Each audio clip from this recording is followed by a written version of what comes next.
Starcrossed is one of the many exotic missions in Destiny 2, and today we're going to go through how to complete it so that you can unlock the exotic WishKeeper. But what is WishKeeper? WishKeeper is an exotic strand bow where you charge up a snare weaver arrow through final blows and precision hits. Once charged, you can fire from the hip to create a pattern of suspending traps where the snare weaver arrow lands. The weapon also deals extra damage to any suspended enemies, and you gain faster draw time when you suspend an enemy from any source, like a suspending grenade, or damage a suspended enemy with this weapon.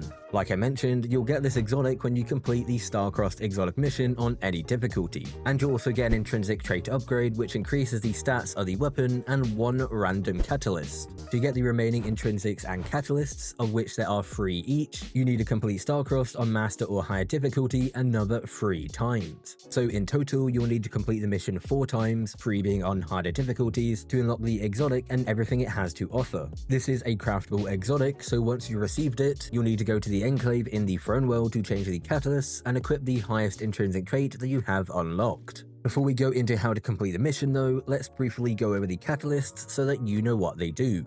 Enduring Snare Refit is the first catalyst and can be equipped at weapon level 1. This catalyst simply extends the duration of the Snare Weaver traps, going from 15 seconds to 25 seconds. The next catalyst is Multi-Threaded Snare Refit, which increases the amount of enemies that can be suspended. Vorpal Weapon Refit is another catalyst, and it's basically just the Vorpal Weapon perk. So you'll deal increased damage against bosses, vehicles and guardians in their super, and in PvE that is a 20% damage increase. Finally, the last catalyst is Hatchling Refit, and again it's the Hatchling perk, so precision final blows or rapid final blows with the bow spawns a Threadling, and defeats with that Threadling charge up the bow.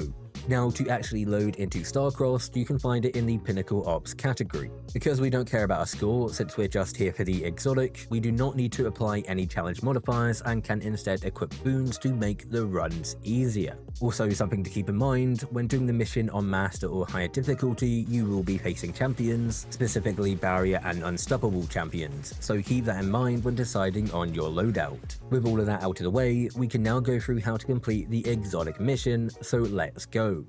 So when you load in, you're going to shoot the plant directly in front of you, which will open up and allow you to step on it. Then you'll just follow the path forwards until you encounter enemies, and that is how you know you're in the right place. You don't need to defeat them, so just walk past until you're in an open area. If you see any chest indicators in the corner of your screen, they can be ignored as they do not give any gear. Once you're in the open area, you're then going to head in the direction of the big Vex construct in the sky and the rainbows. You may want to defeat the enemies here as they will follow you and may be a nuisance if left alive. As you get closer, a phalanx will spawn, but it is immune and you cannot damage it. To be able to damage the phalanx, step into this blue pool of energy to gain Sire's Obligation, which lasts for 45 seconds and enables you to damage and defeat the phalanx. The wall of light behind where the phalanx spawned will then disappear and allow you to move forward.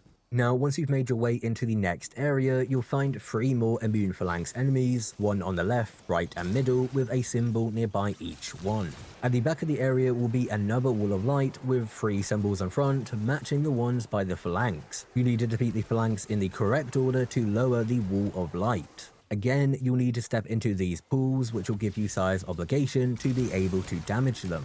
Defeating a phalanx does spawn multiple Cyclops, which can be deadly depending on the difficulty, and if you defeat a phalanx in the wrong order, then the symbols and flanks will reset. Once you've defeated the final phalanx, continue forward as the wall of light will now be gone. Eventually you'll come across a new pool of energy, but this time it's red instead of the blue color. Stepping into it will give you 45 seconds of Dam's Gift. This lets you continue forward into the red misty area. If you do not have Dam's Gift and try to move through it, then you will take damage and eventually die. After getting through the red mist, you'll be in the next area and you'll need to lower the shield blocking the Vex gate that you need to go through. To do this, head to the top of the area and get Dam's Gift once more. You're then going to head into this red misty area until you encounter enemies. Defeat the Wyvern and it will lower the shield around this Vex object which you need to interact with. You're then going to leave that area, but not through the way that you came in. You're instead going to go through this circular hole which leads into a corridor which will have a red pool of energy to get Dam's Gift. And that is needed because the next area with the wyvern is in a red misted area, so you may need to leave and get Dam's Gift again until you defeat the wyvern and interact with the next Vex object. Once you're ready to go into the next area, head through the gap in the wall to the left. Again, defeat the wyvern and then interact with the final Vex object. Then continue past until you're back outside. Enemies will spawn, including a Minotaur boss. Defeat the boss and the shield surrounding the Vex gate will then disappear and you can go through it. A chest will appear once you're through and that will drop loot for you to collect. You're then going to make your way forward. The path is linear, so you can't get lost, but there are environmental traps, so good luck and have fun. You will come across another red pool of energy to get Dam's Gift, but that is not required, so do not go looking for a red misted area. You know you're going the right way when you reach a second set of enemies. The first set is right before the red pool of energy. Once you go past the second set of enemies, you'll have reached the next objective. You need to lower the wall of light, blocking the entrance to the final area where the boss is. You'll do this by defeating flanks in the correct order like you did at the start of the mission. The left and right flanks will be in red misted rooms, so you will need to get both Dam's Gift and Sire's Obligation, which will combine into Crowned by Dragons, which will give you both of the effects. The ability to survive in the red misted areas and the ability to damage the phalanx. Once you've defeated the final phalanx, head to where the Wall of Light was and you can then place a rally flag. Head down into the hole that is now open and step into both the pools of energy to get crowned by dragons. Then simply enter the room and defeat the boss. There are no mechanics to be able to damage, but there are ticking goblins which will spawn and make the boss immune, so you will likely need to kill those from time to time. The Vex Seekers will also spawn which can detain you, so they are a priority. There are some areas on the left and right if you do need some cover, and there are also pools of energy for you to re-up on Crowned by Dragons. Now once the boss is finally defeated, you'll get a waypoint for the final chest. Head over to it and it will give you the WishKeeper Exotic Bow along with 1 intrinsic trait and 1 catalyst. And that is the end of the mission. Again, to get the remaining intrinsics and catalysts, you need to complete the mission another 3 times but on master or higher difficulty. I am a big fan of the WishKeeper Exotic. It used to be my go-to for Grandmaster like your Shadows, as you could infinitely suspend the Tormentor. So hopefully you enjoy the bow as much as I have. With that, we have now reached the end of the video.